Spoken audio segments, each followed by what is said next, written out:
as Coach Tim Glenn has said many times, when the big three for Scott County, Leake, Richardson, and Hamilton all have a good game, things usually go well. When one of them struggles, it's a lot tougher. And as you said, Richardson did struggle the other night. They need double digits from all three, and they probably need a double-double from Hamilton in order to win this game and get the seed that they want in the region. Tip goes to Douglas. And it will be brought up by Jarvis Bird, a senior. On the wing is Jackson, covered by Coffey. Right now, he tries to take a bounce pass. It got knocked away, but recovered by Jalen Green. Green, number 2, Jackson, number 1, Bird, 0. They also have Shamaro Roy Ford getting the spot start tonight in the 25. He bobbled that pass, and it went out of bounds to Scott County. Also, Cameron McMullen, the 5th starter for Douglas, and you've got the usual 5 of Leake, Grigsby, Hamilton, Richardson, and Coffey for Scott County. 30 seconds in, Grigsby pushes it up to Coffey, gets it back. Nice Leake with the backdoor cut, and the reverse layup will not go down, however. And the rebound comes away to Green. Green pushes it up quickly for the Broncos, wearing the black tonight, tops and shorts. A reset for Bird. Over to Green, guarded by Hamilton. Green will drive it into traffic and dish it to O'Roy Ford, who kicks it back out. Douglas trying to look for a good shot. They'll get one from 3. It's no good off the back rim, but O'Roy Ford, you see why he's in the game, brings that size, gets the putback. 2-0 Douglas, and we got a player down. It was O'Roy Ford right after the basket. Something gave out. I don't know if it was his ankle or his knee. Hopefully just his ankle. I think he rolled it though. You hate to see that because the kid made a nice play there, and as he's coming back to earth. Yeah, he's a big-time athlete. He didn't get a lot of minutes in those first 3 games, but he does give them size that some other people don't. Now, Bilal Chad has been their big man, but I don't know that he's available tonight from the appearances. He's not out there. Now, this is a break for Scott County because they've gone small as they try to get it to Hamilton. But there's a steal. A turnover is a bad pass, is intercepted by Jackson, and they get it away to Julius Searcy, who's in the game for the first time to replace O'Roy Ford. That's a pass that was with a lot of mustard, but Coffey was the last one to touch it, I guess. Well, at least that's what they're going to say. Hamilton trying to politic a little bit. Yeah, Scott County fans upset a little bit about that, but I thought that was pretty good because you can go get the foul on Coffey or you're going to get the possession. Yeah, I'd rather let him have the possession. I think you're right at this point in the game. Value the fouls on Caleb Coffey right now. Keep him out of foul There's trouble. A 3-point attempt open on the inbounds pass, and it's true from McMullen for a 5-0 lead. Quickly down to Richardson, though, but he rushed the layup, and it's rebounded and brought up quickly again by Green. A floater is good, 7-0. Not the start that Scott County wanted. Very reminiscent, Mark, of the Toyota Classic. Yeah, this is a fast start for Douglas, and this is, if you're Scott County, this is not what you wanted to get them to jump out quick 7-0 lead. And the chant from the Douglas student section. Just been tough. They've had layups. They just haven't been able to square up and make them. Well, and like you said, the athletes that Douglas puts on the floor going to make you rush it a little bit. Like you said, you just got to be patient. And, you know, on the back door, I thought Aaron could have taken one more dribble. But it was a really good play because Douglas is overplaying. That back door is going to be there, but you got to be able to finish at the rim. And now you got to be able to get the ball in against the press. Leake guarded by Bird. Bird's a small guy, but he's in your face. He gets in your crawl. Richardson, corner 3, rolls around, bounces around into the hands of Jackson, and once again, Douglas making it one and done. That ball went off of Scott County again. Yeah. But again, they're running north and south hard. He was going to the basket, and you know, you need to be able to stand there and take that charge, and I know that's asking a lot, but you can't let Douglas think they can get to the lane without any contact. Inbounds pass to Jackson, guarded by Coffey. Jackson blocked by Richardson, who takes the rebound and heads the other way. He pulls up, dishes back to Coffey. Coffey nice, inside, nice. Little roll to the basket by Elias to get Scott County on the board. That was a nice play there. Elias just broke to the basket, and McCaleb saw him. That's a good play. Maybe they'll settle down here. They got off the board. 7-2. There's a three-pointer from Searcy. No good off the back rim. Coffey fights for the rebound, tips it to Grigsby. Richardson on the break. Can't get the and one, but he'll go to the line. And a good quick start for Elias is what we wanted to see.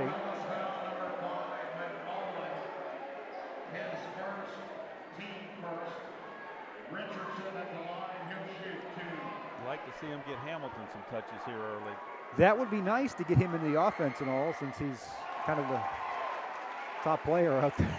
Well, yeah, sometimes, he's got to demand the ball Yes. a little bit more. Some. Yes, be assertive. And it's one thing to be a good teammate, which he is, but at the same time, you gotta say, hey, I'm on the floor here.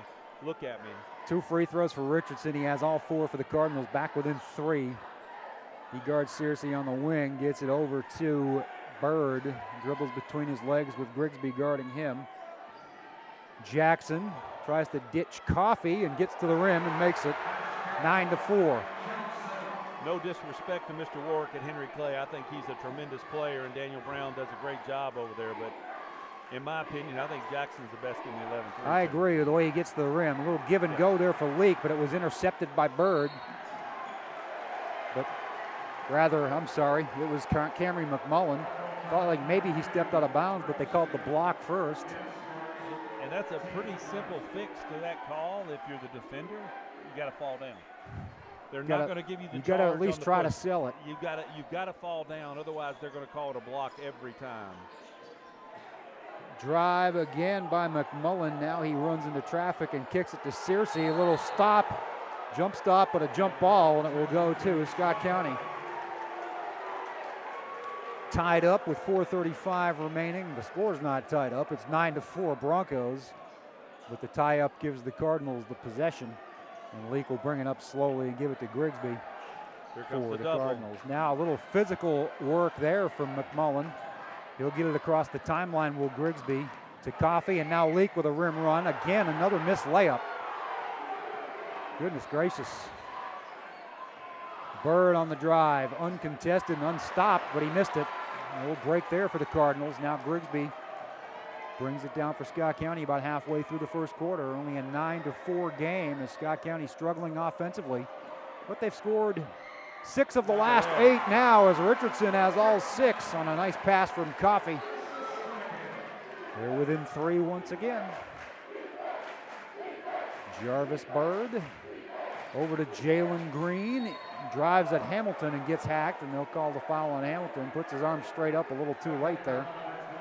As if to say, I didn't make any serious contact, but there was. Yeah, when you're going sideways and the defender's coming straight, it's kind of hard to say you're in position. Yeah, you're going to have a hard time getting that call even on your home court. Free throws for Jalen Green, who averages 14.6 points per game for the Broncos, makes the first, 10-6. They shot a lot of free throws against the Cardinals in the last 2 games. Now, the Broncos are not a great free throw shooting team, but boy, in those 2 contests, both the win in the Toyota Classic and the loss later in the week, they looked like they were one of the best in the state. And again, here they make both. Something about this gym they like, I guess. Well, yeah. 11-6. Douglas the early lead, but it was 7-0. Scott County has settled in a little bit. Bounce pass from Grigsby to Jeremy Hamilton, who's checked in the game. Of course, played a huge role in overtime the other night with a couple of putbacks and a steal. Yeah, he played really well in the Bryan Station game. Gave him a lift, and like I said, he just battles. I mean, he just battles. Little undersized when you stack him up, but man, I'll take his heart any day. Coffey alone for a 3. Tarrant gets his hands on the rebounds twice, but it gets knocked away the second time, and Douglas will come out with it with a chance to build on that 11-6 lead. Step back 3 for Jackson. Deshaun makes it 14-6. 3 minutes to go in the period. He just makes it look so effortlessly. Yeah, it's just such a smooth shot, and you're right. I'm in agreement with you that I feel like there's a lot of hype, and Warwick's a great player, but Jackson, every time I see him, just impresses me, and he's hard to take out of the game for any stretch. Hamilton brothers playing pass, getting it to Grigsby for a corner 3. Big shot by Chase. Chase from the left corner makes it 14-9, and now Coffey gambles on a steal. That'll leave Jackson with Leak on him. Jackson to the hole, bounce pass inside to Searcy. He gets to the wraparound, the up and under, 16-9. Steal by Searcy, outstanding baseball player, but boy, he has been a thorn in the basketball team's side here at Scott County this winter. Back-to-back buckets makes it 18-9. 2 minutes to play first quarter, and just eerily similar to January 25th. Yes, it is. Ball knocked away. Hamilton recovers. Jeremy, that is, and gets it to Coffey for an open three that's front rim. They're going to concede that three to Coffey all night long. Yeah, there's the reason he's open. They're going to say, we'll let you take it. Jackson for three, and trying to get the Scott County football team and student section going. Tim Glenn wants a full timeout, and I think that's a wise decision. Yeah, this is Scott County's got to regroup, and they've got to understand that they've got to get some stops on the defensive end of the floor, and what they've got to be able to do is stop penetration, because what's occurring, if Bird and Green get in the lane, then they're kicking out to Jackson for the three. It's just it's a tough spot. You've got to be able to stay in front of your man and contain that drive. Otherwise, they're going to pivot pop all night long on you. It's been the Jackson show for sure. Oh yeah, he's dialed in tonight. I mean, there's nothing, there's not any, no hesitation. No, he's going to He's taking this game over. They've got to find a way to slow him down. They've got to find a way to make their own offense more effective. They're settling right now. Well, they need to get Hamilton involved. And, you know, that's twofold. He's got to tell him he wants the ball, but they've got to be looking for him, because right now they are going to double him, and McCaleb's either got to take that ball strong to the hole or hit that three. But you got to figure out how to get him a touch and see if you can get him going. He hasn't had any quality touches at all. No. They've all been on second chances in traffic, and didn't have an open look at the basket. It's been mostly Elias Richardson. He has 6. Grigsby has a 3, and that's been it. So Leak hasn't gotten involved yet either.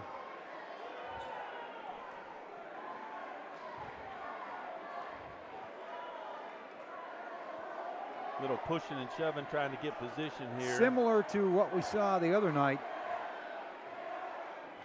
in the station game.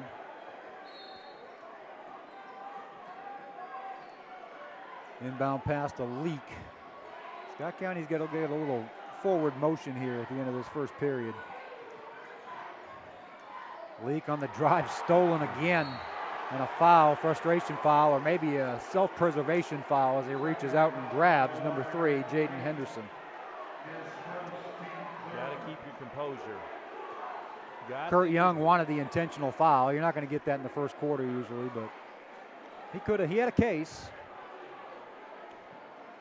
It was just a jersey grab. Here's Henderson with the ball, guarded by Jeremy Hamilton. Now Breadwood's in the game, defending Green. Taryn Hamilton on Jackson right now. Kind of a moving screen there, but Jackson recovers and makes an easy deuce. Short jumper in the paint, rattled in, 23-9. Richardson for 3, no. Rebound, Jeremy Hamilton put back. That's a big basket right Get him there. involved early. The sophomore gets Scott County into double digits. If nothing else, it just answers something. Basket swapping isn't going to get it done right now. No, it's not. They got to get stopped. He stepped out of Stepped bounds. on the line. Yeah. He indeed did. Henderson turns it over. 40 seconds remaining, first quarter. But again, right now, they need to go down and get a good shot. But they're struggling so much with the pressure to get into anything, and that's what they've got to figure out how to alleviate. Well, they've got a big, well, they've readjusted. I was going to say they had a mismatch with Bird on Richardson if they could get him in the post, but they've recorrected that. Taryn Hamilton, double teamed, gets it to Breadwood.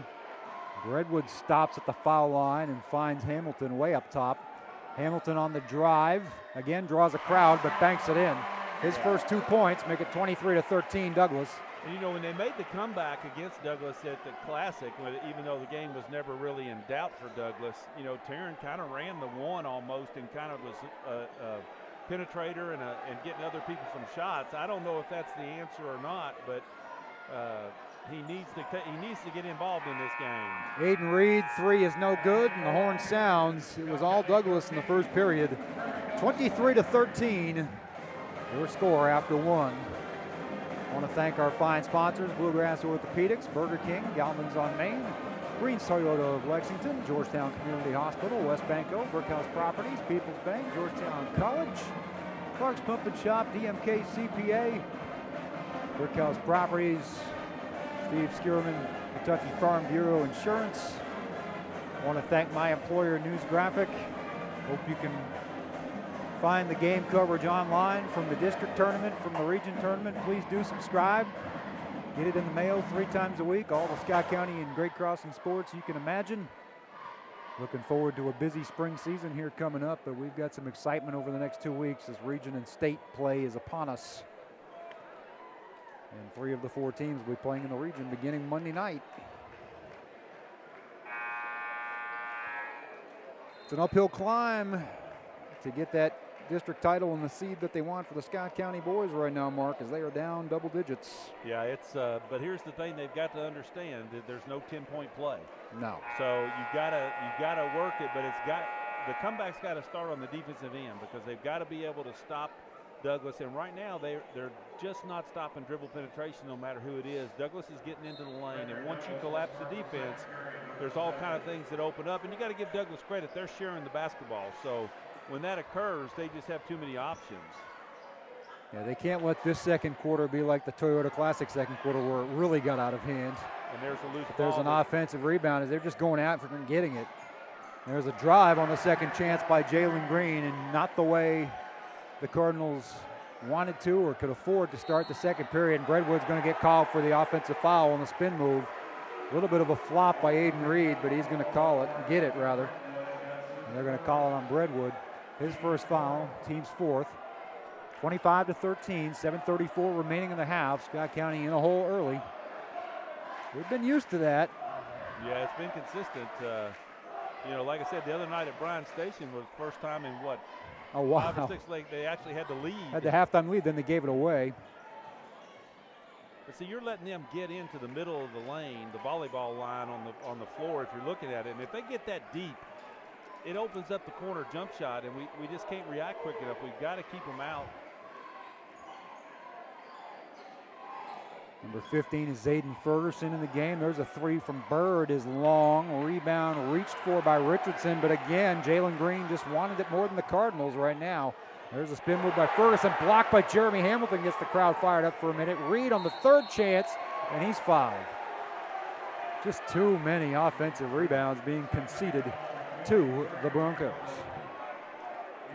Yeah, and like I said, in pregame we talked, they've got to be able to rebound with them, and they're just, like you said, they're just getting way too many opportunities.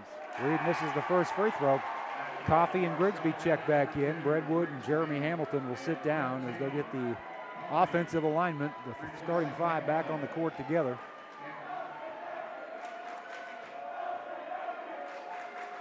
Coach Tim Glenn in the honorary red blazer tonight for championship night, as Coach Helton was.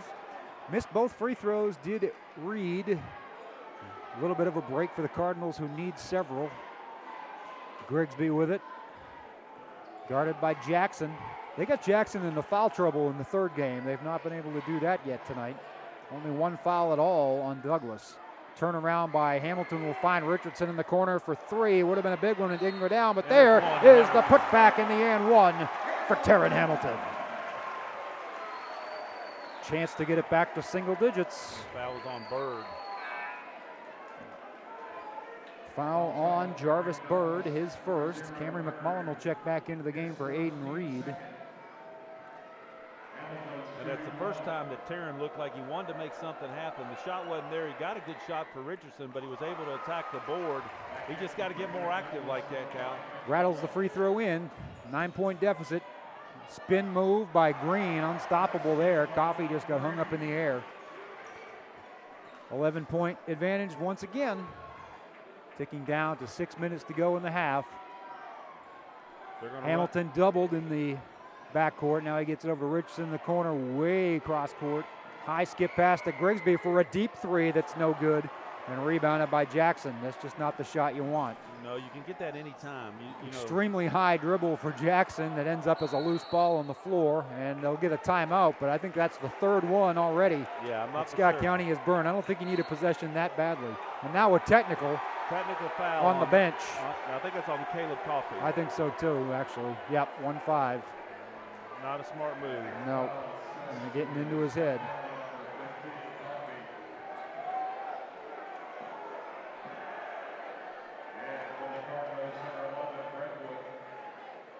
Got to keep your composure in a game like this.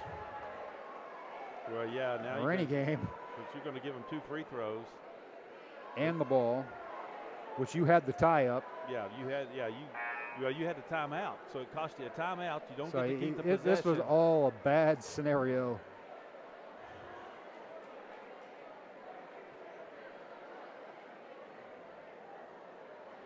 So they've burned 3 of their 5 timeouts with 5:44 remaining second quarter. Just trying to slow the onslaught. Yeah, I mean, you got to do what you got to do. You just need to fight, trying to figure out a way to fight and keep it close enough, because you got to believe that Douglas isn't going to shoot the ball this consistently all game. If they do, hey, tip your hat and say, man, you just kicked my butt 3rd time. But you know, like I said, you hope they don't shoot this ball this hot. But again, you're letting them get inside the elbow with penetration. You're getting good looks. You got to do something to push them out on the floor and take contested shots. But like I said, this is a hole that you just against a team this athletic and good, it's hard to dig out of. You had a little bit of momentum. You got the 3-point play with Hamilton. You got to stop down here, and now you're going to give them 2 free throws in the ball. And you're putting Jackson on the free throw line. Brentwood will come into the game for Coffey. They're still trying to get a little bit of an explanation on the scenario from the officials as coaches Wilhite, Woods, Mattingly, and Glenn kind of shrugging their shoulders and waving their hands a little bit. In the meantime, Jackson gets his 11th point. Wow. Yeah, he's on track for another big night. Well, he's averaging 21.6. Had 33 in the Toyota Classic Championship. Missed the second free throw facing the student section for the Cardinals. But, as you said, it's the Broncos' ball. Yeah, that might be as costly a... Worst of all possible worlds there. That's exactly right. Get penalized by... Lost a timeout, lost possession, lost a point. You're looking at a possible 4-point trip. There's a 3 from Green. Figured that was going to go down the way things have been going, but Jackson got the rebound anyway.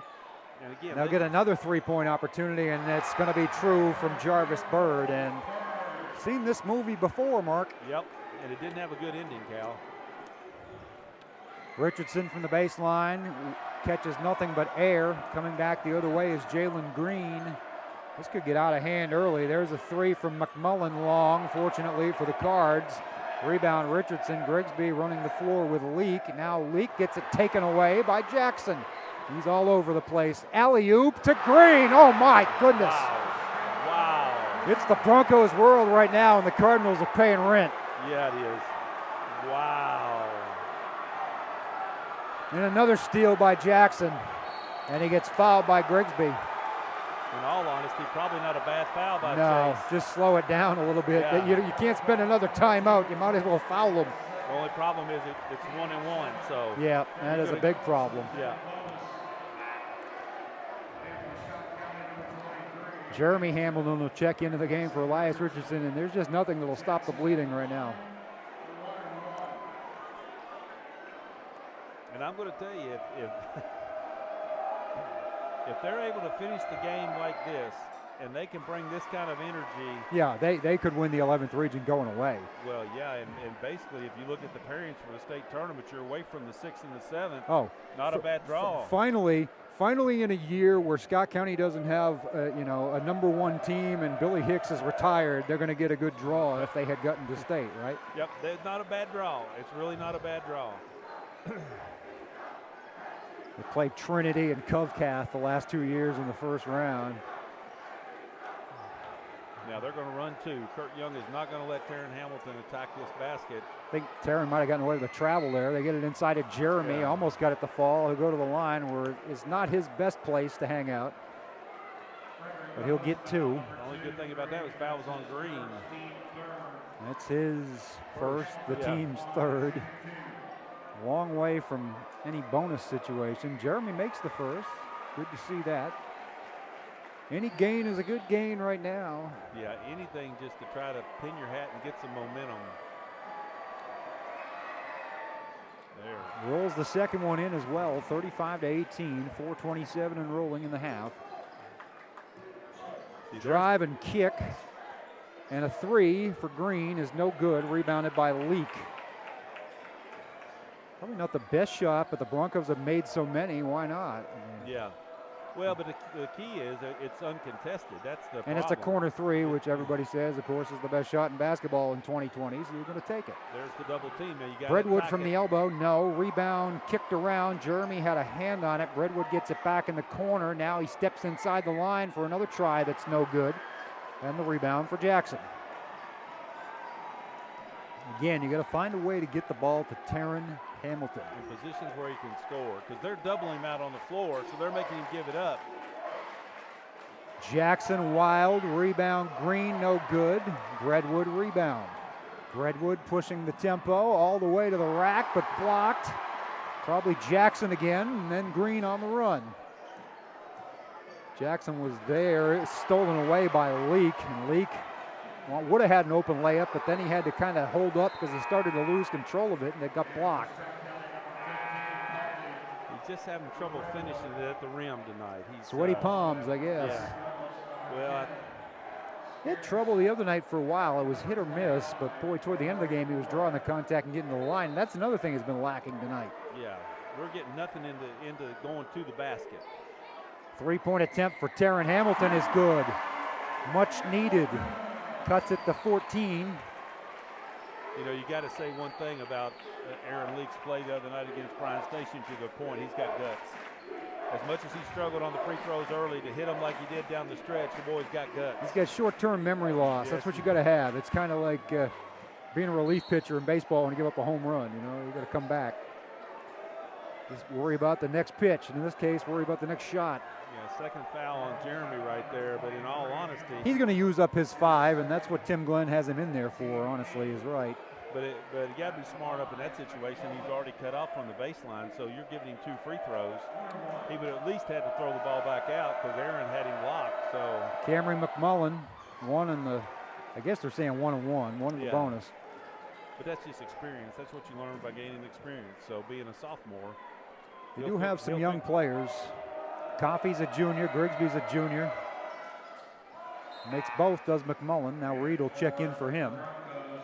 They got a nice sophomore class, and we mentioned the JV team that won the 11th region tournament, so going to be a good future here, but obviously the present still in play. No matter what happens tonight, there's going to be a region game on Tuesday. Good to see Ouray Ford back on the floor. His first appearance. Yeah, he just kind of rolled that ankle. Leak for 3, big. yes. That was big.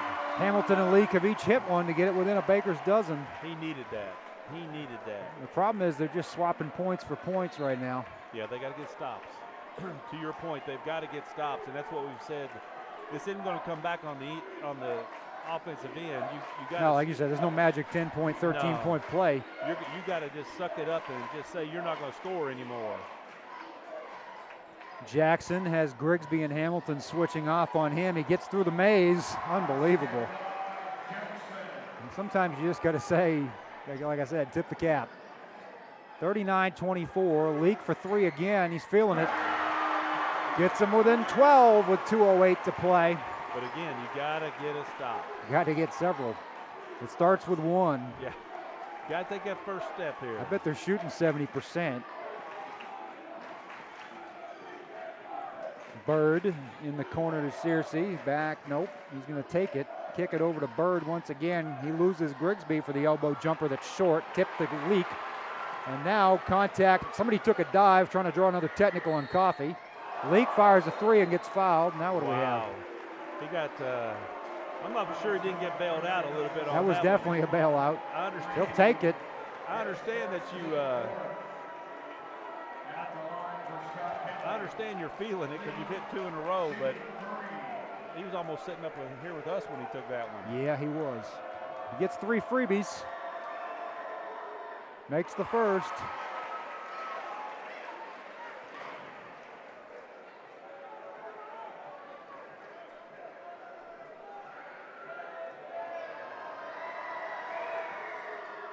Makes the second.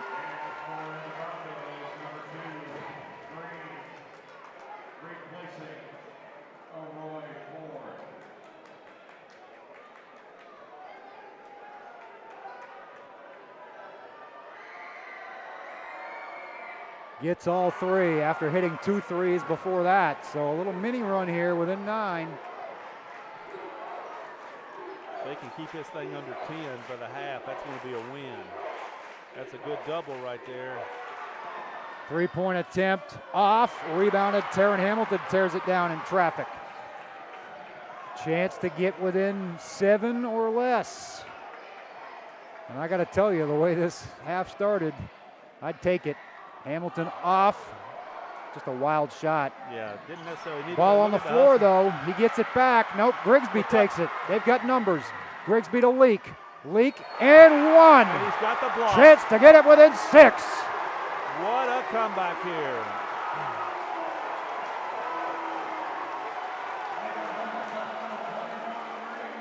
Wow. Wow. Leak 3-point play. Chance off a Grigsby steal. And the crowd getting into it. Leak has 12 in a very short amount of time in this quarter.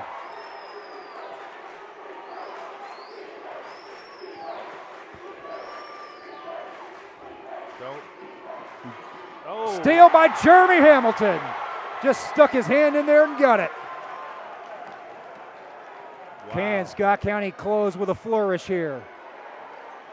Aaron Leak to the hole. Coffey recovers it in traffic. Yes! 4-point game. 32 seconds to play.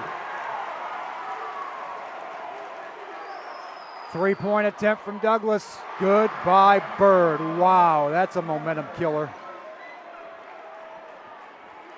But you can't let it do that if you're Scott County. You got to have a good possession here and score going into the locker room.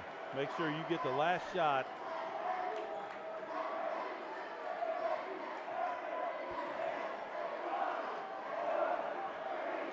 Leak to the rack. Rebound. Jeremy Hamilton can't get it to fall. And the halftime score. Was there a foul? No, or was there? No. Yeah. Yes. Jeremy's going to go to the line.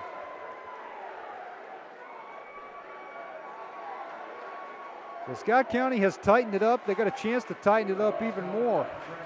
Fouls on Bird, if that's correct. Yeah. Second foul. But Bird certainly had a big 3 there to quell the momentum just a little. They're going to give him the shot attempt off the rebound?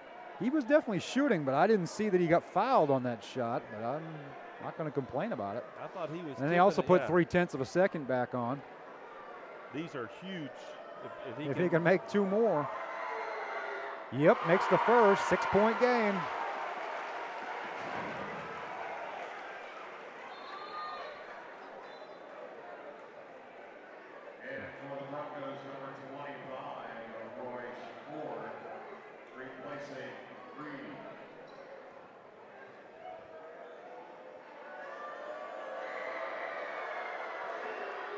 Four big free throws down the stretch here in the half for Jeremy Hamilton.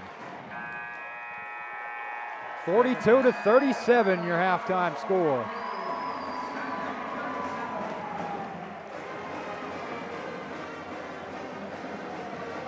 Fun first half. It wasn't fun for a while, but Scott County got themselves back in it. And it's like Tim Glenn said about the second Henry Clay game. It's almost like it takes these guys a while to believe they can play against a team like this. And that's not the way it's always been for Scott County. No, you know, Scott County usually comes out and throws the first punch. This team likes to get hit in the face a couple times before they start playing. And like I said, if you'd have told me 8 minutes ago that we'd be within 5 at halftime, I'll take it and run. Oh man, I'd take it and run too. I mean, this is all Scott County could want. As bad as the first quarter and a half was, to be within 5 at halftime. Tim Glenn's got to be ecstatic in that locker room. But now they've got to figure out, and I know I sound like a broken record, but they cannot let Douglas penetrate and draw the defense into the lane and kick it out to wide open shots. They just cannot continue to let them get that deep penetration. That middle drive and that three are both so dangerous, and when they're working in tandem, Douglas is almost unstoppable. It is, and here's the other key. You know, do they come out in the 2-3 zone? Because if you do something like that, then you're going to give some looks to Jackson, and Jackson could he's already got 15 by my count. So you're looking at actually match up. But I mean, so if you do something like a zone to try to stop the penetration, you are going to give some open looks. So where's Green and where's Jackson? These Lexington teams can shoot the basketball. Now, Lafayette came in this year and hit a ton of threes. Henry Clay, we saw what they did. Douglas just continues. They cooled down a little bit. They were only 5 for 14 in that one, in that half. Rebounds, Scott County's got to step it up. They're down 17-14 in that category. Douglas definitely cooled down overall to 51.7%. Scott County only at 40.7%. 11 for 11 from the foul line. That's gotten Scott County back in the game. Yeah, that's the difference of the game as far as the comeback, because you know, again, Douglas is 7 for 10 from the line, so it's not like they're shooting it better than what they historically have. But like I said, free throws has gotten them back in the game. But you know, Aaron Leak being able to hit those threes, and the second and third one was really good, but the first one was the big one, because all of a sudden that changed his whole outlook of this game, because he was struggling trying to get to the rim every time. So, you know, let's you know, what do you do if you're Douglas in the locker room? You got to kind of say, hey guys, we got to keep doing what we're doing. They made a little run. Don't know if they can do that the rest of the game, so let's see if we can just get back to playing our basketball. I'd look for a heavy dose of Jackson to start the second half. I think that's safe to say. That's easy to sit here and coach. You know, that's not a hard decision yeah, to make. I don't need much guidance in that. I think that's what I would say too. But I also think that you look at the turnovers, 8 to 7. Now Douglas has committed the 8. That number's got to stay around 10 for Scott County total.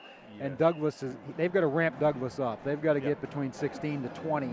Well, yeah, and it's in that sense, it's no different than the other night against Bryan Station. They got back in it by forcing Bryan Station, had 3 straight turnovers, up 5 points with under 2 minutes to go, and they had 3 straight turnovers. But it's going to be tough. I mean, it's a little bit harder, I think, in opinion, to turn Bird over in Jackson. So you got to get the ball out of their hands. But you also have to do some different things. If you're going to try to trap, you got to be aware on the backside, because if they get out of that trap, you're going to give up a layup. Jackson and Green have combined for 25 points. That's just too many. Yeah. I mean, they've been the two guys all season long that have been the thorn in the side. Bird with 6, and that big 3 at the end I thought was kind of the play of the half, because it's a totally different game. If they miss that and Scott County gets the rebound and maybe gets this thing within 2 at the half, it feels like an even different game. Yeah. Richardson's got to get back on track. He started out pretty quick. He had the first 6, right? First 6, and then all of a sudden he started looking to me like he was rushing some things. So let's hope this halftime break will let him slow down a little bit. He doesn't need to force it as much. He's a good enough athlete, he can get that shot off. He doesn't have to worry about it getting blocked. The other scoring finds Bird with 6, McMullen with 5, Searcy with 4, O'Roy Ford with 2 for Frederick Douglass. For Scott County, Leak with 12. Taryn Hamilton with 8, Jeremy Hamilton with 6, Richardson with 6, Grigsby with 3, and Coffey with 2. Foul trouble, not a lot to speak of. Bird and Reed with 2 each for Douglas, Grigsby and Jay Hamilton 2 each for the Cardinals. Jackson's sitting there with 0 fouls. I don't know who he's guarding, but it would be awful helpful if you could get him with a little bit of foul trouble. He's had plenty of, he's had his hand involved in things on the defensive end, blocking shots. He isn't credited with much on the stat sheet, but he's distracting things down there. I know that. Yeah, he's like I said, I mean, no disrespect to Warwick. I think he's an outstanding player, but I just think Jackson is the best player in the 11th region right now. I think the completeness of his game has impressed me the most. Of course, I've had the advantage of now seeing him 4 times. Well, and no disrespect to Ben Johnson at Catholic. He's had a great year as well. Had a great game here at Scott County when they played, but again, I just think Jackson's the total package. And I think Catholic. They're so disciplined, and Johnson is kind of the epitome of that. He's just such an old school player, and they do so many things well. they're going to be hard to beat in this 11th region, but I also think it's as wide open as it's been, in a long, long time. I don't think they stand as that monolithic team that you can't beat. I think Henry Clay was probably the favorite, and they're gone. Right, and that's what I'm saying. For the first quarter and a half, the way Douglas started this game, if they play like that, you got to give them the nod and say they're favored to win, because I don't know that anybody else can match up with them with the bench that they've got and the numbers that they can bring in. But to your point, this thing, it's great. You want to play a loser of another district, but man, if you're going to play Tates Creek or Lexington Catholic, is there a big difference right there? I mean, both those teams can play, and what you would hope for is that you get Berea. Not anything disrespectful to Berea, but they're a smaller school, don't get there a lot. So you want to play them the first round because you figure numbers would come into play. That they may play your 5-on-5, but you get into their bench is where that difference is. But again, to your point, it's as wide open. Even if you come out in the losers thing, I don't think you can think yourself out of this. No, I think every team in the draw has. You mentioned Berea. I think they're certainly the long shot, the Hickory High of the draw, if you will.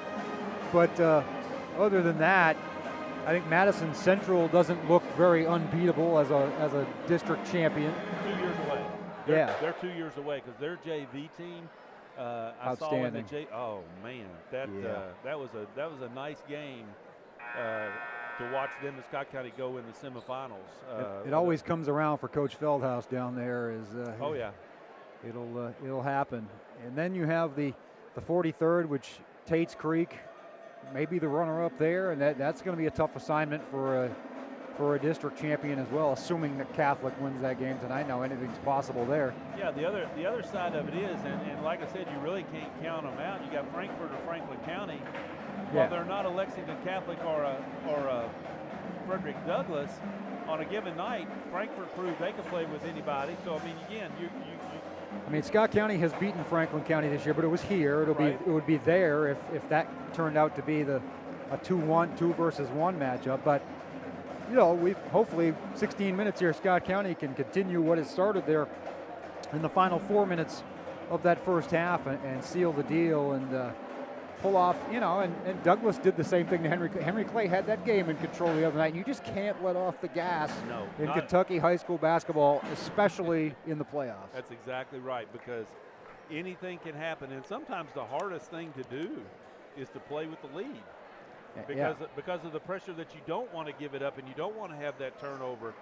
But at the same time, that's what also makes this the top sport in the state of Kentucky, because it just gets so exciting, because in February, at the end of February, 1st of March, everybody has a chance. And it's different than football because it's not a numbers game. It's 5-on-5, you're top 8, but my 5-on-5 can play with you. And that's why the Bereas have a chance. And that's why Edmonson County won it in 76, small school. So it's a 30-game preseason is what it is. I mean, Frederick Douglass lost 5 of its last 7 games in the regular season. That Scott County loss really kind of sent them on a downslide of sorts, and they had to play a play-in game against Sayre and weren't, that was a toss-up until the 4th quarter too. So like I said, it's just, this is fun time, because like I said, there's nothing else that matches high school basketball in the state of Kentucky. And just the energy in this building, you got the band, you got the fans, the student section of both schools, you just don't see it during the regular season. There were nights in here during the regular season when I could hear myself cough, And it's not the case tonight. No, it's like you said, it's a great atmosphere. And there'll be a great atmosphere, that first round being at home, saves on travel, saves on expense, I get it. But when if you get to the semifinals and you're in Richmond. Oh, EKU is just a great venue for that event. I'm very fortunate to have that in our region. Talking about EKU, our Scott County alums. How about it? How about A-Dub and how about Michael Marino? Yep. Getting a bye from not being in the OVC tournament for at least the past 2 years to being in the top 4 and going directly to the quarterfinals is just a great accomplishment for that program. It's still a very, very young team. He lost his best player. I got to give a call to my main homeboy, Nick Mayo, who had over 2,000 points down there, all-time leading scorer. You graduate someone like that, you don't expect to have a year like this where you make a big rise in the standings, but they have. Yeah, he's just done a great job, and it's been so much fun to watch Michael. So There's a three-point attempt for Tarrant out of the gate. No good. Rebounded by Jackson. How big would that have been if that had gone? Would have gone down. The roof might have come off already. There's a baseline drive from McMullen. Good. Blocked by Hamilton. Grigsby on the recovery. They don't have numbers, but Leak will get to the rim anyway. Nice and job. finish to get it within 3. Here come the Cards. Spin move by Green, finds an open 3. Once again, short rebound Richardson. McMullen missed that one. They can tie or get within 1, and who'da thunk it? Not me. Like I said, this is the best case scenario if you like to see the red and white. Certainly much earlier than the comeback in the Toyota Classic, as Grigsby getting hounded by Bird. Oh, Hamilton gets it knocked out of his hands by Jackson. Not much room there inside the timeline. He's in trouble. You don't want to burn a timeout. You've only got 2 left. And there's Leak with the ball, getting free. A little contact, no call. Rebound by McMullen. Now blocked and tipped and put in by Leak. Hamilton with the deflection. Cards within 1. Now let's see what happens, how they react. But again, you can't let Green Steal go. by Chase Grigsby. We got to stay under control here, though. To Hamilton. Chance for the lead. He takes a 3. Off the rim, no good. Rebounded Green. Like to have seen him kind of get to the rim. Well, yeah, reset in post because he had Bird on him. So, okay, don't settle for that 3. Repost and try to see if you can get him down low. We've got ourselves a ball game, folks. 42-41. Douglas lead has been cut to 1 with 6:03 to play in the 3rd quarter. Jackson dribbles it off his foot. Grigsby all alone for the lead. Oh, gets it knocked out of his hands, but he'll go to the line as the foul is on Bird, number 3. That's big. That's big.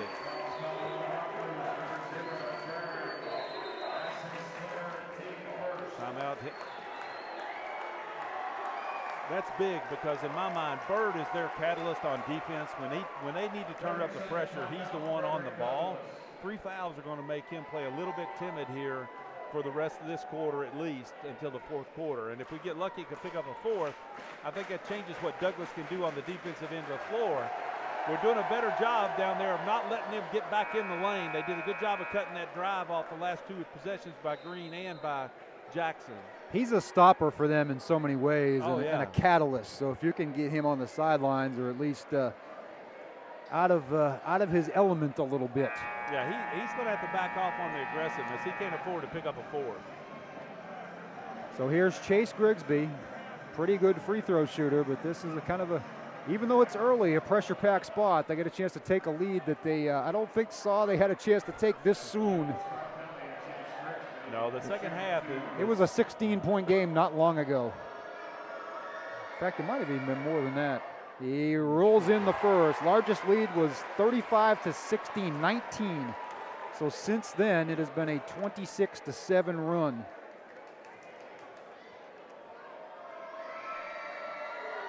Cards on top, 43-42. Now let's see how they react. It's a totally different game now, but Yeah, you can see the spring in their step defensively. Well, the student section's gotten quiet, but Jackson Wild, rebound, Jeremy Hamilton. Coffey with it. Coffey dribbles toward the baseline, kicks it out to Grigsby at the foul line, back to Hamilton behind the 3-point arc, to Grigsby for 3. No. Rebound Jackson going out on the run. A little bump from Jeremy Hamilton. Officials let him play. Jackson will reset. 5:24 to play, 3rd quarter. Deep 3 for Jackson. Wow. No. Rebound fought for by a couple of Cardinals. Grigsby comes away with it.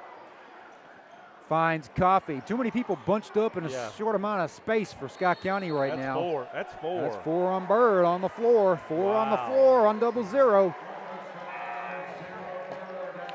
The Cardinals have rallied from a 19-point deficit to lead. Of course, I'm also going to sit here. He's sitting here thinking Jackson got bumped at the other end and didn't get that call from Coach Young saying, what's the difference?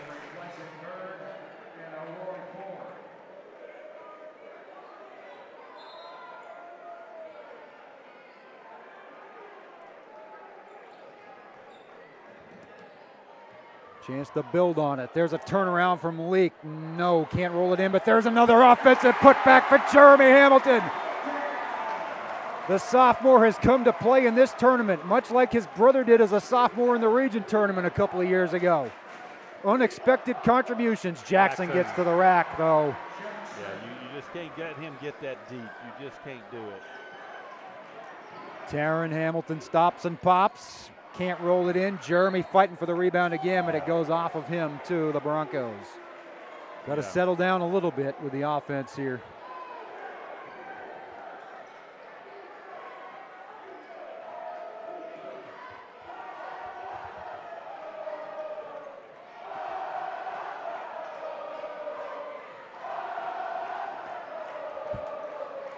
Oh, look at there. Steal by Coffey.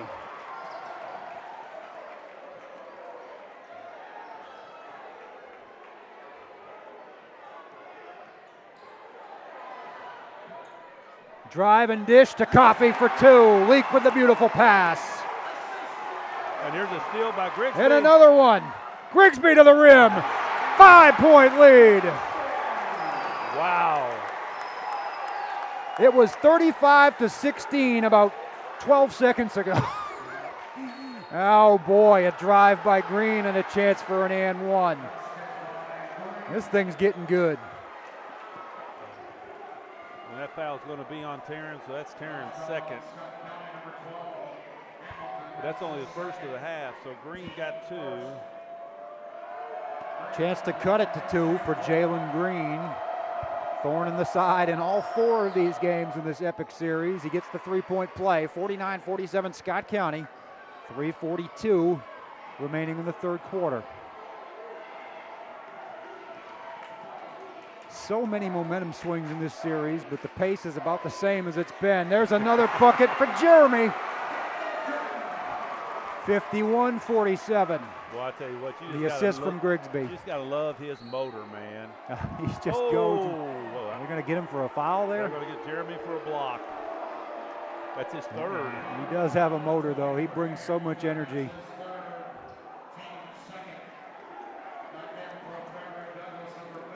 It reminds me of Glenn Covington. I think of football as Jeremy's first sport, but he brings so much to this game, and you just wonder if he played it 12 months out of the year, how good he'd be. But I'm glad that he's a multi-sport athlete. I endorse it wholeheartedly. Jackson on the drive. Taryn goes straight up and gets called for his third foul. And Tim Glenn is apoplectic, and rightfully so. Wow. Yeah, I'm not sure I agree with that one. I thought that was pretty good position. You've let a couple bangs go in the past couple of trips down the floor that are harder than that was. So fouls becoming a factor. Both Hamiltons with 3. Bird has 4 for the Broncos. And Jackson's still sitting there with 0. Yeah, but making free throws left and right. Yeah. He's not even a good free throw shooter unless he's playing Scott County, and then he turns into Rick Barry. Well, yeah, but the thing about it is that stroke's so pure. I don't understand why he doesn't shoot free throws better. Now, the one thing about it is he's getting a bump there on Taryn and no call. Taryn's at least played with 3 fouls on multiple occasions this year. Yeah, basically all season. So he should be able to keep himself out of trouble. Come on, Jackson's just all over him right now. Well, but they got to recognize that he's got the floor over here on the block. They need to get over here and post it.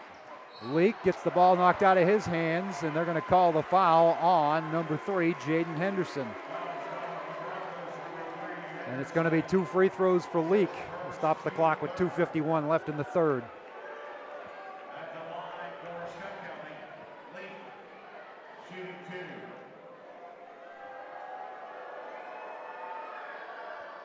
Makes the first 3-point lead.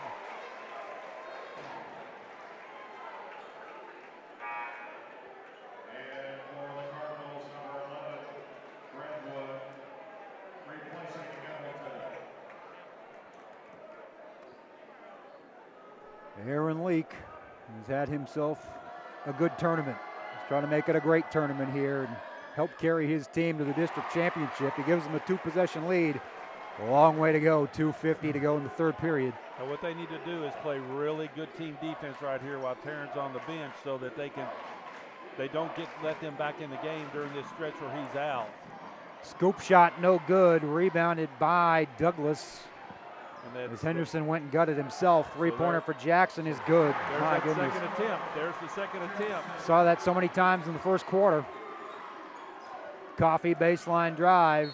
And he's going to get, it's going to be a block. Wow, I thought they were going to get him for the charge. Wow, that's big. I was going to say, good move, too, by Coach Glenn to get Tarrant on the bench here for hopefully the duration of the third quarter if he can get away with it. Yeah, I don't know that he can get away with it for a full 2 minutes. Maybe a minute and a half, see how this thing goes. That's why I was thinking, unless Tarrant asked for it, I was thinking that Coffee makes the first, rattles at home.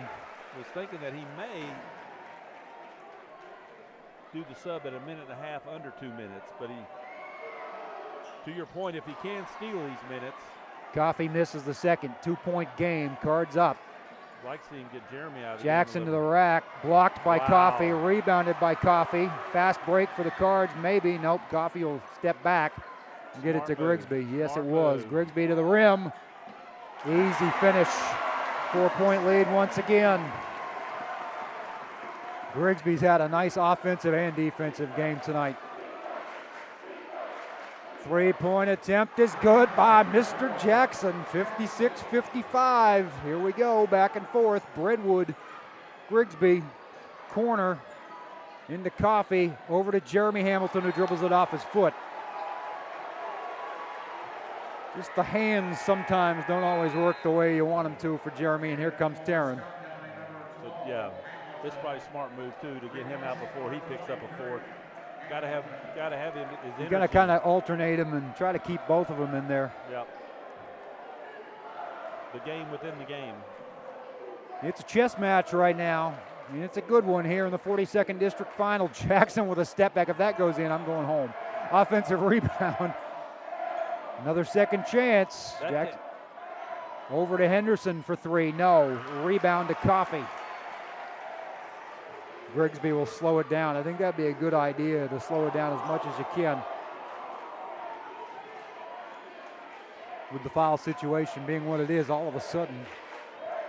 Now they need to set this up. Coach is calling a set play here. He needs to get this. Leak all over him defensively is number 5, Cameron McMullen. It's fought for on the floor. Jackson and Leak. It will go to Douglas on the tie-up, the held ball. That's a situation right there where the inexperienced coach was wanting to set play, and neither Grigsby nor Leak ever got a set up to run that play. Scott County has trouble with, they've had trouble with leads in time and score situations all season long. The Lafayette game, the Bryan Station game 2 nights ago, and you saw it here again.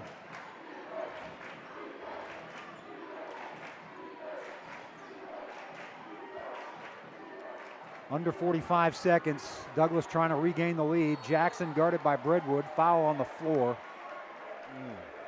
Stops the clock with 40.4.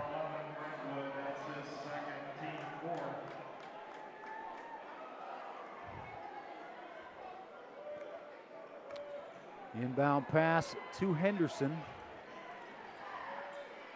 They've got Aiden Reed in there. He's a dangerous three-point shooter. He's guarded by Leak. A Leak all over him, almost a 5-second call. He threw it away. Tarrant Hamilton with the interception. And now a chance again to maybe get the last possession of the third quarter. Grigsby finds Leak on the Cards side of the timeline. 15 and rolling. They can go into the fourth quarter with the lead, hopefully. Under 10. Gotta go. Leak to the rim. Blocked. Tipped. They've got time, does Douglas. And they missed the layup. Not on the tip, was way after the buzzer. With 8 minutes to play in regulation, and that's been a key word in this tournament. Scott County 56, Frederick Douglass 55. What a game, Mark Walls. Yeah, I'm going to tell you what, the way this thing started, there's no way going into the fourth quarter I thought we'd be this excited and talking about how close this game has become, because, man, Scott County has done a tremendous job getting back in it. Aaron Leak led the charge there with those 2 threes and the three-point play. That 9 straight-point spurt there at the half just kind of changed the whole outlook for Scott County. And honestly, Douglas had cooled off a little bit, which you kind of thought would happen a little bit. But like I said, that's just a pretty good spot if you're Scott County to be where you are right now going into the fourth, the way this game started. My contact Cal says Frankfort High is up 30-25 at half over Franklin County. Yeah. Wow. You say Frankfort's up? Frankfort's up. Well, that's interesting because that would put, of course, they've been the 4 seed. They had a play-in game as well, but we know they were runner-ups in the All-A. They made it to the semifinals last year. We've said they're better than their record, and they've played really well down the stretch. Kind of pulling for Scott County Hall of Famer Tony Wise there to get Franklin County to the title, but either way, of course, both those rivals in the region tournament as well. We've got some great basketball going on for pride and seeds here tonight. This place is loud. Yeah, it hadn't been this active in a long time. It's great to see. Yes, it is. And you know, a lot of people told me they thought the school spirit would ramp up a little bit with a new school in town, even when they weren't playing each other. And I think you're seeing the benefits of that tonight. Of course, there's no love lost with Frederick Douglass either. No. That was probably the quickest development of a rivalry. Yeah, it didn't take long. They kind of called us out in year one in football. They're going to get the block. Got the block. Woo, that was a close one. They're going to call the foul on Henderson. He wants an explanation. He got right in the ref's face to get it, too. 7:38 to play in the fourth. 56-55 Scott County. Coffee to inbound.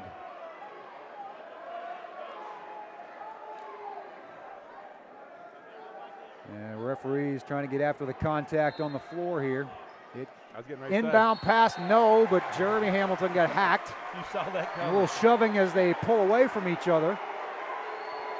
As Reed went for an extra grab of the jersey.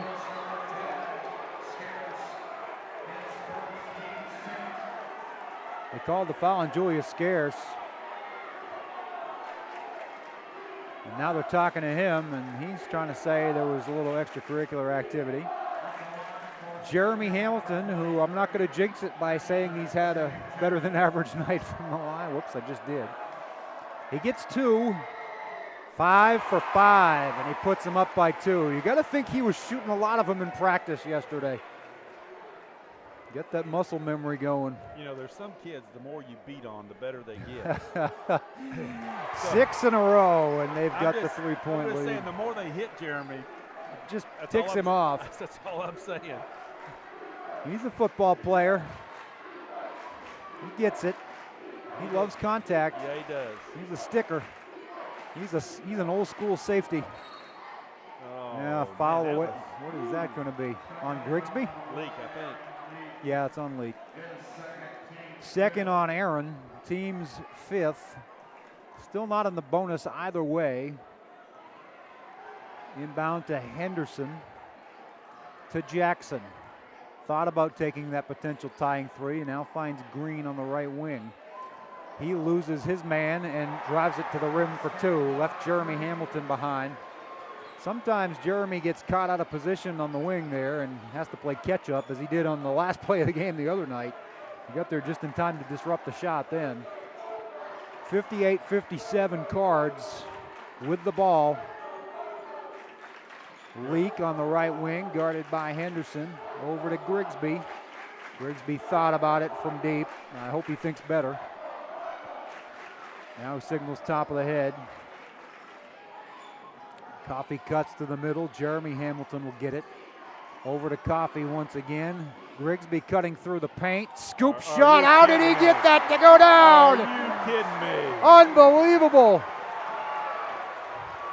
60-57. What a game. What a series. Was the foul on the floor? Should have been. Yeah, the whistle was on the floor. They're going to talk about it. On the floor. They're going to talk about it. No basket. Yeah. What? No, he signaled no, and then he. Foul on Leak. Foul on Leak. Okay, the foul's on the floor. I thought he signaled no and then signaled count it, and he was signaling on the floor. He was signaling on the floor. Okay, now next foul each way will be a bonus. That's a big break right there, although that's 3 on Aaron. Yes, so he joins the Hamiltons. It's going to be a long 6 minutes with as many guys. And hopefully not more than that. I don't know if my heart can take it. Too many of those this week. Scarce drives, nice fake. Forced the walk. Taryn with the good defensive work there, and he signals for the crowd to get into it. Scott County leads by 3 with the ball, 6:05 left. Got to come up and help. They're putting the pressure on Leak in the backcourt, maybe trying to draw that 4th foul. Well, yeah, but this is where they miss Bird because he's the one that speeds that he's up. the troublemaker. You're exactly right. Grigsby. And there's a hold. Yep. That's exactly Reed right. holding Jeremy Hamilton, who will go to the line where he's been red hot. 1-1. Clock stops with 5:48 to play. Scott County going for the 42nd district sweep as the girls won by a bundle earlier tonight, their 4th straight title.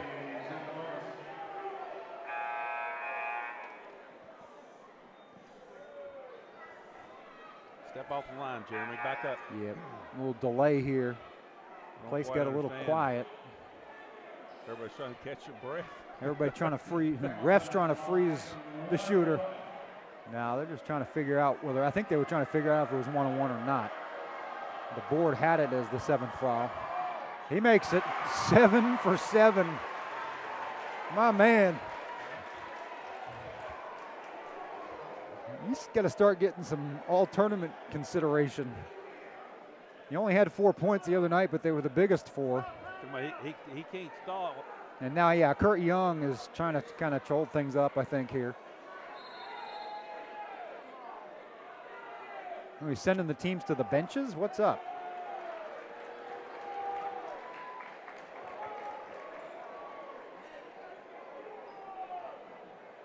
This will be an interesting situation when whatever they determine here. Well, I just don't understand why they're letting him ice unless he's wanting to fight who the foul is on. But the foul was on Reed. It was clearly on Reed. So is there a question about whether or not they've got fouls? I've got them with 7. The board's got them with 8.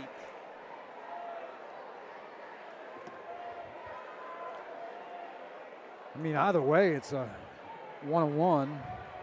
What are we contesting here? This is a bizarre scenario. Well, is they're questioning the book.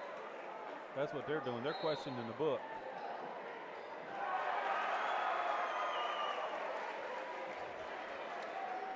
In any case, nothing has changed, and Jeremy steps back up the line for another one.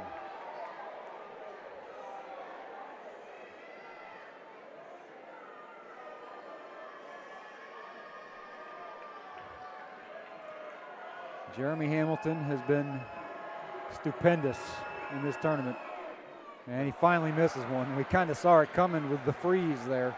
He sat there for 5 minutes. How long you got to think about it? Now Jackson with the drive and banks it in to cut it to 2. They bought themselves an extra timeout is what they did. Yeah. No gamesmanship. Jeremy with the ball over to Leak. There he is. Leak inside to Taryn on the right baseline. Guarded by Scarce. Steps back, picks up his dribble, gets it back to Leak. Now repost. There you go. Posts up again. Lays it in. And that's where he's gotten better all year, but that's what he's got to do in that situation. He's got to be more physical. Yes. Like I said, kind of, we all know he's going to be a wing in college, but maybe be that more Michael Marino role. And as we got a foul, and it's going to be a 1-on-1. But that's 4 on Hamilton. It is Taryn for the 4th foul. And that's going to put Tim Glenn in a predicament now. Do you bring him out for just a little bit? Julia Scarce shooting 2, or well, 1-on-1, sorry. Elias Richardson. We haven't said his name since about the first 2 minutes. No. As Douglas makes a free throw to cut it to 3. He checks in for Hamilton. Jeremy's gotten a lot of Elias's minutes tonight, in all honesty. Yeah. And he's earned them. Yes, sir. That's the key. Makes them both, does Julius, to cut it to 2. 63-61. 5:05 remaining in regulation. Both semifinal games went to overtime. Coffey guarded by Green. Now gets it to Grigsby. They're getting physical in the backcourt. Grigsby picks it up, finds Jeremy Hamilton, who gets it to Leak. Richardson with the post up. Tries that, and he just runs over his defender. You can't do that. He had the spin move, and instead he ran over him.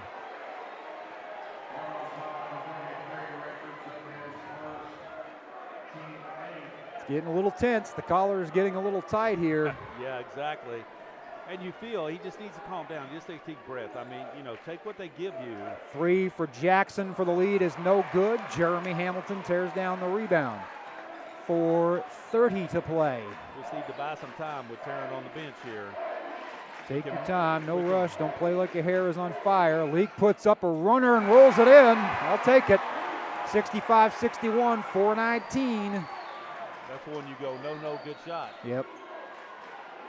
Similar to the shot he hit the other night. He's kind of that right-hander. Foul again. Is it going to be on Hamilton or Richardson? It'd be better if it were on Richardson. No, it's going to be on Grigsby. Okay, that's his third, so add him to the list of 3+.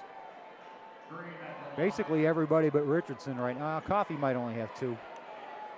I've got him with 1. That's right, he had the technical and that's it. At the time, we thought that was a game changer and a killer. Feels like it was a week ago.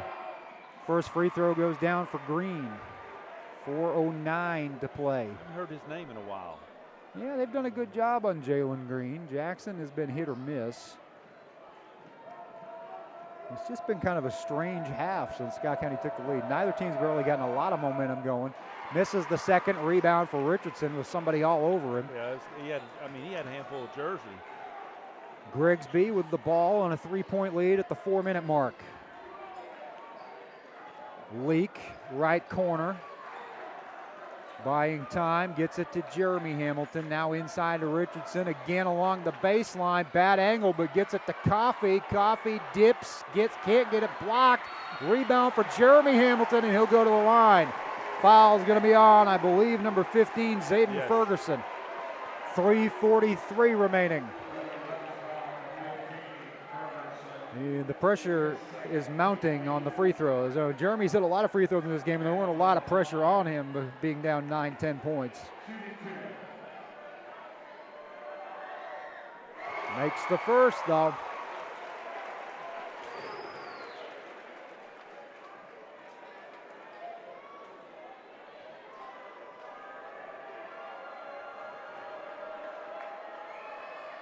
And the second. Wow. Ice water, baby.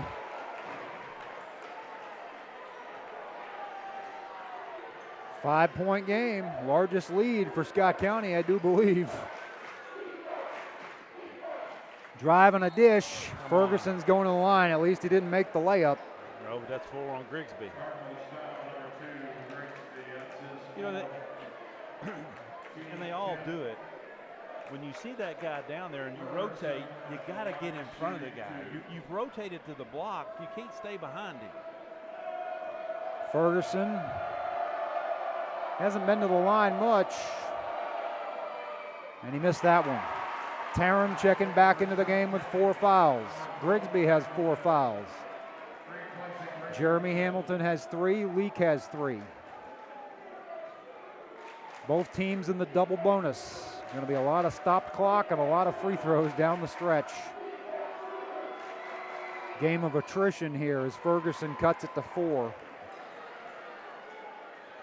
Leak inbounds it and then gets it back from Hamilton. A quick drive and a dish. Bounce pass to Coffey. 6-point lead. That's a little bit of taste of the own money. Exactly. And one at the other end for Green. You can't. And that is at 4 on Jeremy. Yep.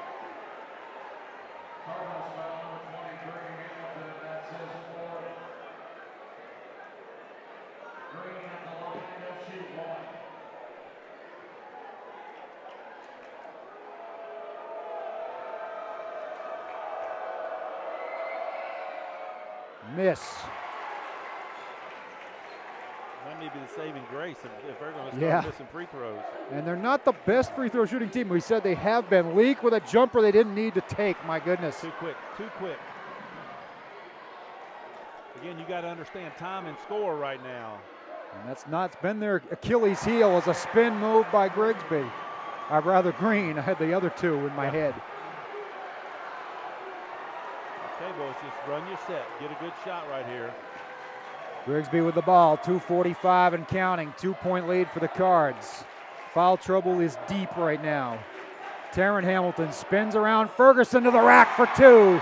71-67.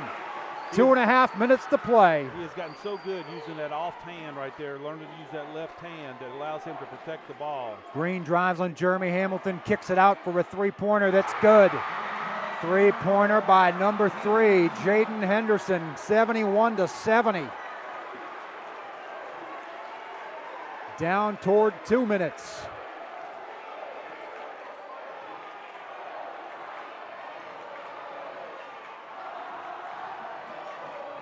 Big possession for both teams. Everybody on both sides into this. Under 2 minutes, 150, 149. Grigsby with the ball, inside to Coffey. Coffey foul line jumper, can't roll it in, tipped around. Rebound to Jackson. Not for sure that's the shot you wanted right nope, there at not that time. Necessarily the guy you wanted taking it either. Jackson on the drive. Coffey just, he altered the shot. Jackson got a second chance, now a third. Lays it in. Douglas leads with 1:25 left. He calls timeout by Douglas. What a game and what a series.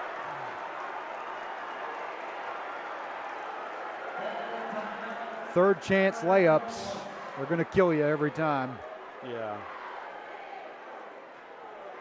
And the question is, you got the two Hamilton boys with 4 fouls in there. You can't be quite as aggressive. But no. At this point right now, you almost have to just say, if I foul out, I foul out, because you can't give them the 3-point. 1:23 to play to reset. Both teams in the double bonus. Douglas up 1, 72-71. Goes without saying, the best 42nd district tournament I've been part of in the time that I've been in this wonderful town, and I just can't remember a series of games like this, both between two teams, but then when you get to the playoffs to see the 2 overtime games leading up to this, and then just tonight, the momentum shifts. Scott County down 19 in the first half, Frederick Douglass down 6 in the fourth quarter, and both coming back to take the lead. Yeah, it's just been fun to watch because, you know, for your entertainment dollar, there's nothing better you could have come to watch than this tonight, because, like I said, the momentum swings both ways have just been tremendous. Lots on the line. I mean, both schools are going to play again on Tuesday, but who they play and where they play is up for grabs, and those are two very big details.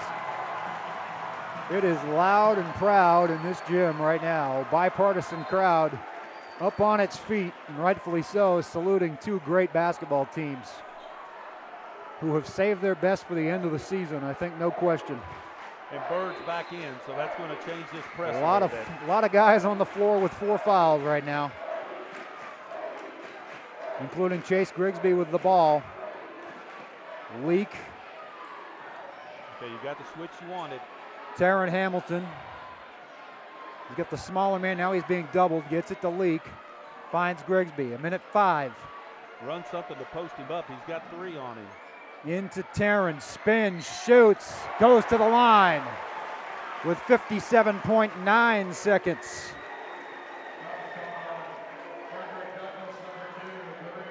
That's on Green, but that's only a second on Green.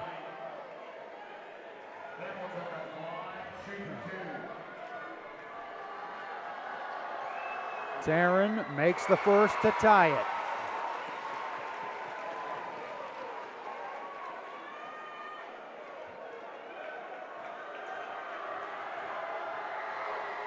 And the second for the lead.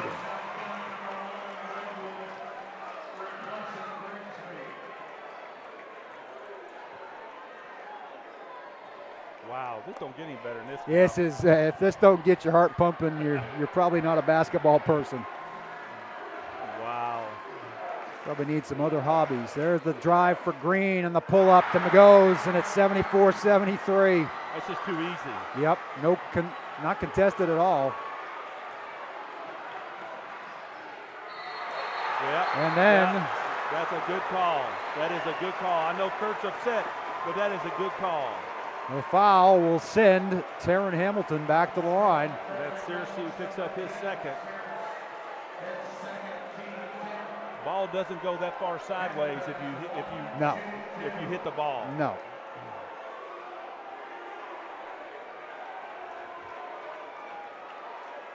This is just phenomenal stuff.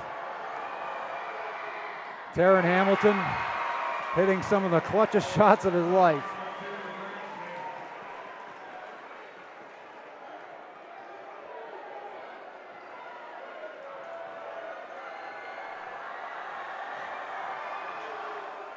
Yep. 75-74. Scott County in front. Douglas ball.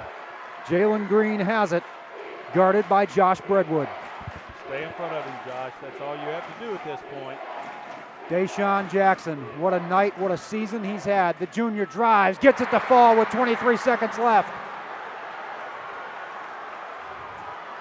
18-17, here comes Scott County. Grigsby drives, finds Leak. Another drive to the rim for Leak, up and off. Rebound to Green, fouled by Taryn Hamilton, he's done.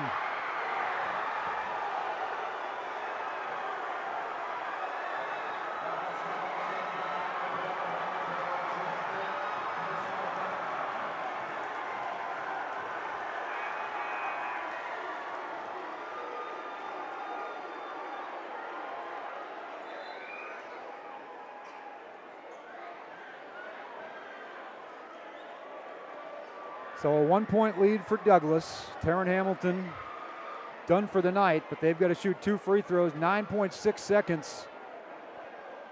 They can't put the game away from the line.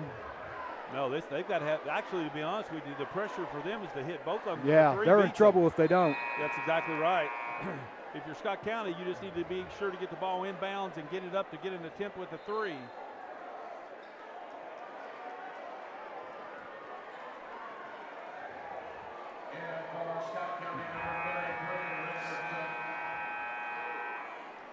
Jalen Green will step up to the line for the 2 biggest free throws of his career, I would bet. Although they probably had some tough ones the other night, too, against Henry Clay when they were actually playing for their lives. So I guess we can't automatically say that. Makes the first, 77-75. Got to give the man Young credit. There was no doubt on that one.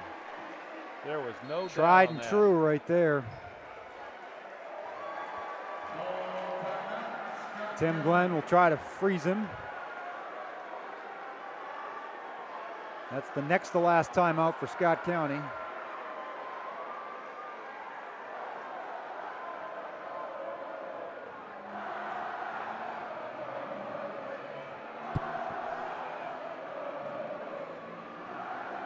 I know he's wanting to kind of ice it, but the question is,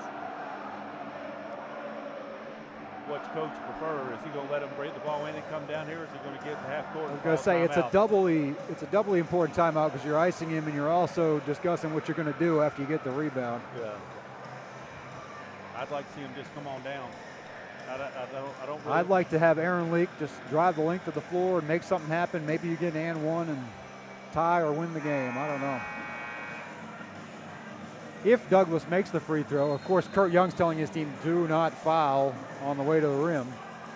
And certainly don't foul a jump shooter. So both huddles are busy right now. Well, and based off that, Scott County's going to have to hit a 3. I don't think Green's going to miss this one. I don't either. I just got a feeling. Yeah. I mean, that's what I'm saying. I mean, it's going to – the question is, going to have to get the ball in and get an attempt at a 3. Because with 9.6, I don't think you can score 2, and there's not enough time to. No, I don't think you can. Trade if, you know. Yeah. Makes the second. And now a timeout for Frederick Douglass.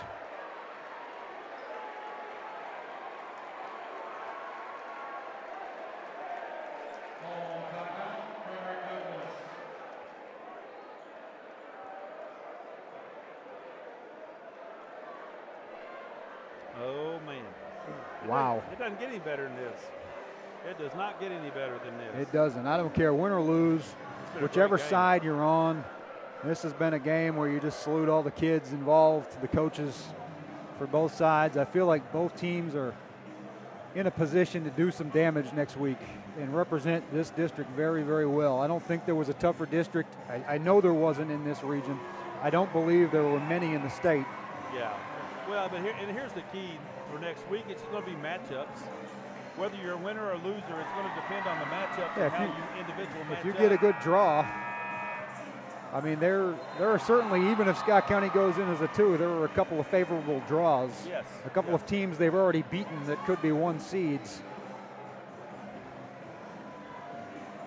Going on the road and doing it. They went to Madison Central last year and did it when both teams arguably were certainly stronger than they are this year.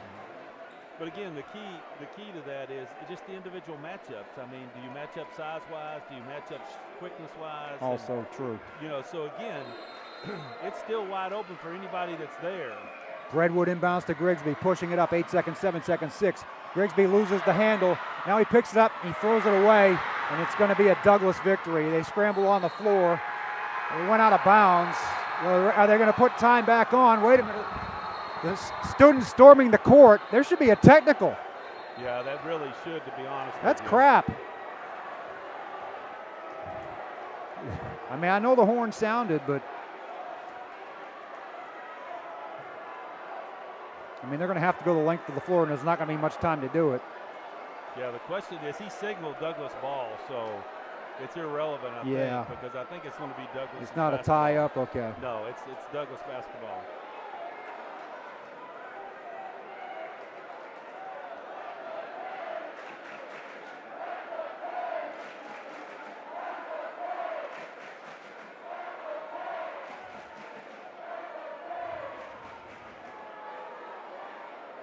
It's Douglas basketball, at least.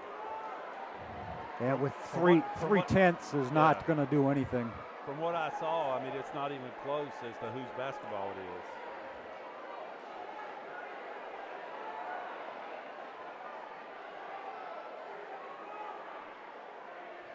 They got to signal whose ball it is.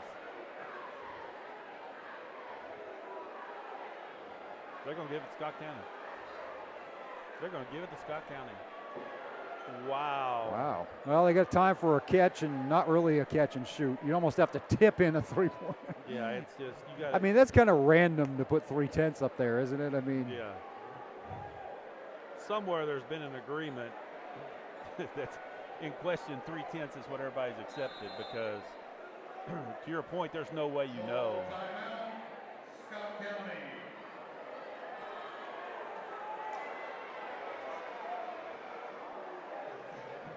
You know, it theoretically, Cal, you could see these 2 teams playing a week from tonight for the finals of the 11th region.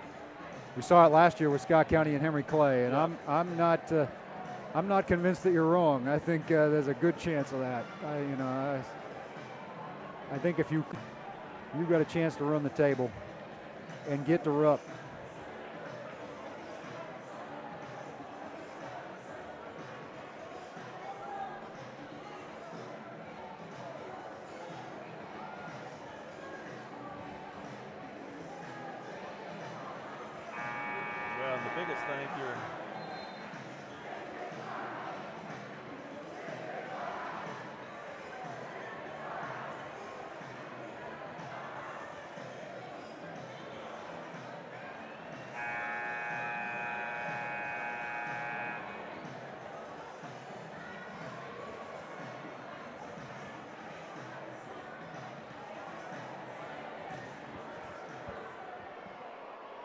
So here we go. I don't know exactly. I mean, I don't think the refs would even allow a catch and shoot, so I don't know what you're going to accomplish. Yeah, and that's going to be that's the kicker. I'm sure that's what Coach Young was asking in that last time out, is that they cannot catch and shoot. So the question is, you know, what can Scott County do? And it's kind of hard to visualize in a tip from 35 feet. I just can't get over the 3 tenths. Yeah. I mean, was somebody looking up at the exact moment and just said, what the hell, 3 tenths? You know? It's certainly a lot different than 8/10 because you can do something at 8/10. Yeah. You can't do it in 3/10. If you're going to only put 3/10 up there, you might as well say, you know what, the horn sounded, we're done. Yeah.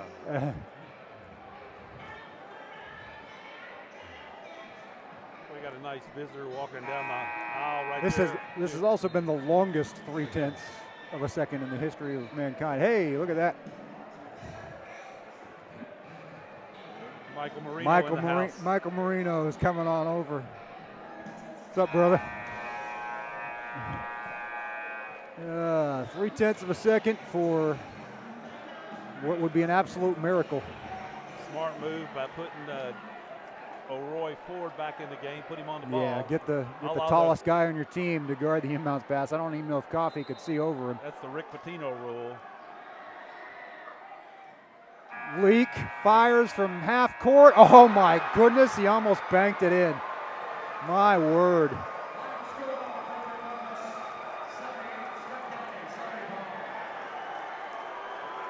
(78-75) is your final, and Frederick Douglass is your 42nd district champion, a well-earned championship. Well, I'm just going to tell you, this was a great basketball game. As you said, that's as good as I've seen. Neither team needs to hang their head. Both of them are going to region next week. Both of them have a chance to do well. Do not be surprised if they're playing again next Friday night. I believe it's going to be great no matter who it is and when it is. You're going to see both these teams make a run. They start on Tuesday. I believe the boys goes Tuesday, Thursday, Saturday. And Scott County will be on the road. And Frederick Douglass will be at home. And to the victor goes the spoils as a good 150 Frederick Douglass students are celebrating at half court. And why not? Yeah, they've earned it. They certainly have. As their team did what they had to do, came in as a 4 seed and won 3 games in 5 nights to get it done against 3 very good opponents. As I would include Sayre in that this year as well. They were no pushover, not at all. They won that one by 11. They won in double overtime against Henry Clay, and they win here by 3 on a game that wasn't over until Leak just missed a prayer at the buzzer from half court. They're going to present, as Steve Helton pushes out the trophies, they're going to present both the girls and the boys all tournament stuff. James is going to bring us some stats.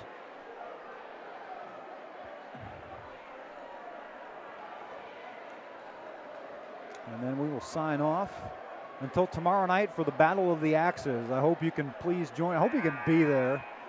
And either way, I hope you can contribute to a great, great cause, as the family of Johnny Jacobs will benefit from an evening of benefit basketball.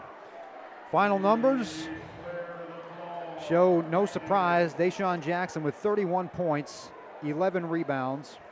Jalen Green 24 and 12, so there's your game right there. On the Scott County side, 4 in double figures, led by Aaron Leak with 20. Taryn Hamilton 16, Jeremy Hamilton with a career high 15, and Chase Grigsby with 11. We said Scott County had to keep the turnovers around 10. They kept it to 11. We said they had to ramp up Douglas's turnovers. They did. Douglas got to 15. Rebounds, I thought, killed Scott County all night. And 32-36 indeed bore that out as the Broncos, especially with Jackson and Green leading the way, got it done on the boards. I want to thank Mark Walls for standing in tonight for Derek Varney. Derek and I will be back with you tomorrow night for the Battle of the Axes at Great Crossing High School. Be there if you can at 6 o'clock, but tune in if you can't. And please, we'll be letting you know ways that you can contribute to that cause throughout the night. On behalf of everybody who's made this season possible, this is our final high school games. I just want to thank you all for joining us on the Bird's Nest Broadcasting Network. Until we meet again, I'm Cal Oakes. With your final score, once again, Douglas 78, Scott County 75 in the 42nd District Boys Championship. Good night, everybody.